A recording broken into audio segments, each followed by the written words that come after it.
மராட்டிய மாநிலத்தில் ஆரம்ப கட்டத்தில் மிக வலிவற்ற நிலையில்தான் பாரதிய ஜனதா கட்சி இருந்தது. அங்கே பொறுத்தவரை காங்கிரஸ், சிவசேனா வலிமையாக இருந்தது. சோனியா காந்தியினுடைய அரசியல் நுழைவுக்கு பிறகு சரத்பவார் அக்கட்சியிலிருந்து வெளியேறி ஒரு தனியான ஒரு கட்சியை ஆரம்பித்தார், என்சிபி. ஆனால் தற்போது கொஞ்சம் கொஞ்சமாக தனது வலிமையான பாலிசியின் மூலமாக சிவசேனாவை முழுமையாக ஆட்கொண்டு பாரதிய ஜனதா ஹிந்துத்துவா அடிப்படையை நிலைநிறுத்தி மகாராஷ்டிர மாநிலத்தில் ஆளும் அரசாக மாறியது மட்டுமல்ல, சம கொள்கையின் அடிப்படை ஆதாரமாக கொண்ட சிவசேனாவை முழுமையாக கரைத்திருக்கிறது அல்லது கரைக்க செய்திருக்கிறது என்று தான் சொல்ல வேண்டும். ஆம், சிவசேனாவினுடைய மிகப்பெரிய ஆளுமை பால் தாக்கரேயுடைய மரணத்திற்கு பின்பு அவருடைய மகன் உத்தவ் தாக்கரே, ஆதித்ய தாக்கரே அவருடைய பேரன் கட்சியை நிலைநிறுத்தியிருந்த ஒரு நேரத்தில் அவர்களுக்குள் ஏற்பட்டிருக்கக்கூடிய இந்த ஊழல்கள் மூலமாக கட்சியை இரண்டாமாக உடைத்த ஏக்நாத் சிண்டேயின் மூலமாக வலுவிலக்கு செய்தார்கள். தற்போது அவர்கள் ஆட்சியிலே இருக்கிறார்கள். ஏனென்று சொன்னால் உத்தவ் தாக்கரே ஆளக்கூடாது என்பதுதான் அங்கே அவர்களுடைய நிலையான ஒரு பாலிசியாக இருந்தது. ஆளுவதும் ஹிந்துத்துவாவும் நாம் தான் என்ற உரிமையை நிலைநாட்டுவதில் பாரதிய ஜனதா மராத்தியர்களுக்கான ஒரு கட்சியாக இருந்த சிவசேனாவை கரைத்திருந்தது. இந்த நிலையில் 2005ஆம் ஆண்டு அக்கட்சியிலிருந்து ராஜ் தாக்கரே சிவசேனாவிலிருந்து வெளியேறினார். அவர் பால் தாக்கரேனுடைய தம்பி மகன். 2 பேரும் உறவுகள், இரத்த உறவுகள். அல்லது சிவசேனாவுடன ராஜ் தாக்கரே அதற்கு பின்பு எந்தவித தொடர்பும் வைத்து கொண்டதில்லை. பல முறை 2 பேரும் கூட்டணி கொண்டு வர இரு கட்சி தலைவர்களும் முயற்சி எடுத்தார்கள். ஆனால் இதுவரை எந்த முயற்சியும் பலனளிக்கவில்லை. ஆனால் இப்போது ராஜ் தாக்கரே தேர்தலில் படுதோல்வி அடைந்து அவருடைய எதிர்காலம் கூட கேள்விக்குறியான நிலையில் இருக்கிறார். ஆரம்ப கட்டத்தில் ஓரளவிற்கு வலிமையாக வருவதை போன்ற ஒரு மாயை ஏற்படுத்தப்பட்டாலும் அதற்கு பின்பு கடந்த 20 ஆண்டுகளில் 18 ஆண்டுகளுக்கு மேல் அவருடைய நிலை மகாராஷ்டிராவில் வலுவிழந்திருக்கிறது என்று தான் சொல்ல வேண்டும். இந்த நிலையில்தான் உத்தவ் தாக்கரேயினுடைய சொந்த கட்சி துணை முதல்வர் ஏக்நாத் சிண்டே இடம் இழந்துவிட்டு இப்போது அவர் தனிமரமாக நிற்கிறார். இதனை அடுத்து முதன்முறையாக இருவரும் ஒன்று சேர்வதற்கான வாய்ப்பு ஏற்பட்டிருக்கிறது. அதற்கான முதல் அடியை ராஜ் தாக்கரே எடுத்து வைத்திருக்கிறார் என்று மகாராஷ்டிராவிலிருந்து தற்போது நேற்று செய்திகள் நமக்கு கிடைத்திருக்கிறது. மகாராஷ்டிரா இப்போ ஏன் அவர்கள் இணையப் போகிறார்கள்?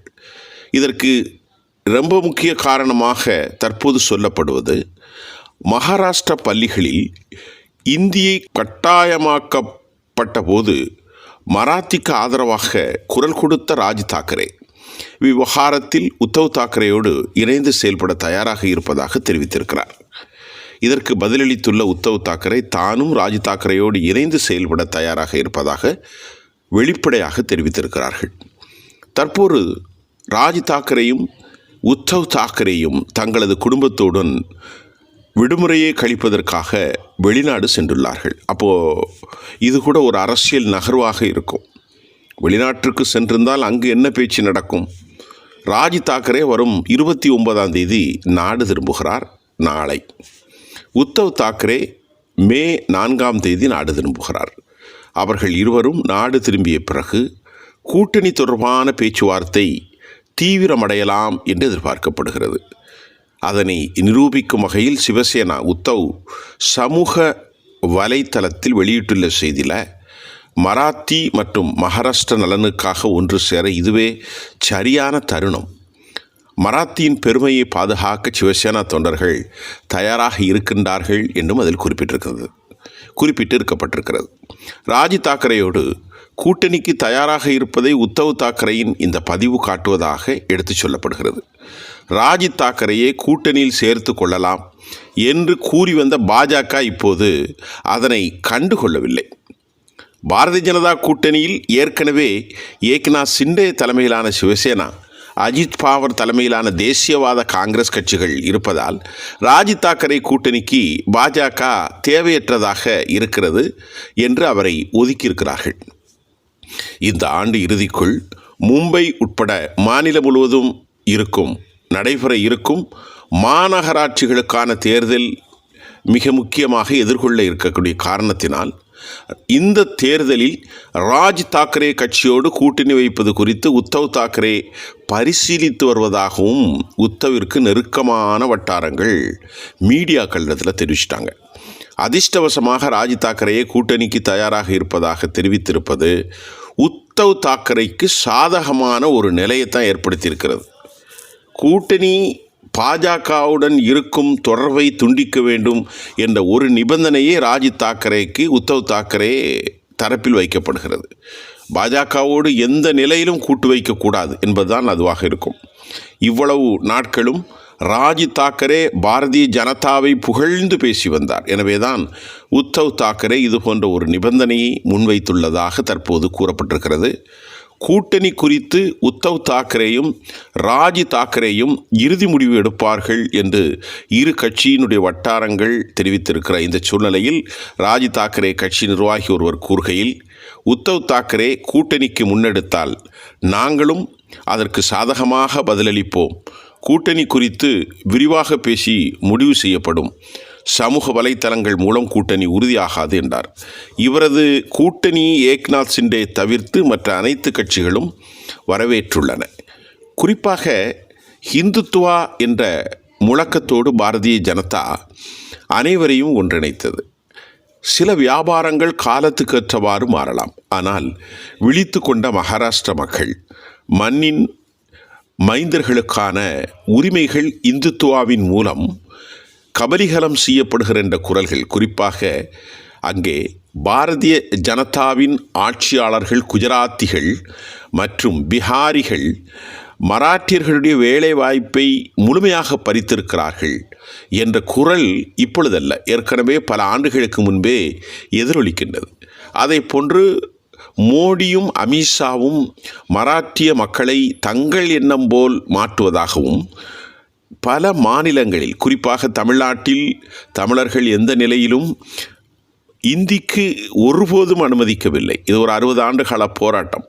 இதையெல்லாம் கவனத்தில் கொண்ட உத்தவ் ராஜ் தாக்கரே மராட்டியா எப்படியெல்லாம் அழிந்து வருகிறது என்பதையும், பல மொழிகள், அதாவது எங்கெல்லாம் இந்திய ஆதிக்கத்தில் இருக்கிறதோ அங்கெல்லாம் மாநில மொழிகள் அழிவை சந்திக்கும், உருக்குலைந்து போகும், இல்லாமல் மறைந்து போகும்.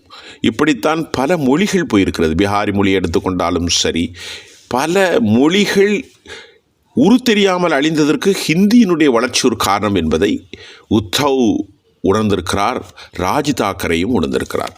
அப்போ மராட்டியர்கள் 27% இருக்கக்கூடிய அந்த மண்ணின் மைந்தர்களுடைய உரிமையை பாதுகாக்க மராட்டிய மக்களுக்கு பள்ளிகளில் அடிப்படை முதலாதாரமாக மராட்டிய மொழியை கற்பிக்க வேண்டும், மராட்டியர்களுக்கான இடஒதுக்கீடு வேண்டும், மராட்டியர்களுக்கான வேலைவாய்ப்பு வேண்டும் என்கின்ற ரீஜனல் கோசம் என்று சொல்லக்கூடிய மண்ணின் மக்களுக்கே இந்த ஊர் ஆட்சிக்கும் அதிகாரத்திற்கும் மொழி உரிமைக்கும் என்ற குரலை இவர்கள் சகோதரர்கள் இணைந்து முன்னெடுத்தால் அது வருங்காலத்தில் இந்துத்துவாவுக்கு பெரும் பின்னடைவை ஏற்படுத்தும் என்றும் டெல்லியில் உள்ள மற்றும் மும்பை அரசியல் ஆய்வாளர்கள் சொல்லிக் கொண்டிருக்கிறார்கள்.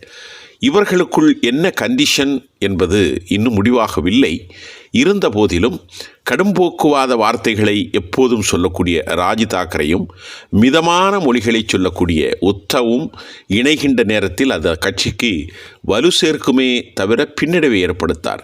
ஆனாலும் மேல்மட்ட அதிகார பரிவர்த்தனையில் அவர்களுக்குள் புரிதல் இருக்கிறதா, அல்லது தேர்தலுக்காக சமன்படுத்தப்பட்ட ஒரு கூட்டணியை மட்டும் வைத்துக் கொள்வார்களா என்ற கேள்விக்கு இன்னும் விடை தெரியவில்லை. இருப்பினும் இது கொதிநிலையை இந்துத்துவா மக்களிடத்தில், குறிப்பாக சுயம் சேவக் அதே நேரத்தில் பாஜகவிடத்தில் ஏற்படுத்தும் என்பது உண்மைதான்.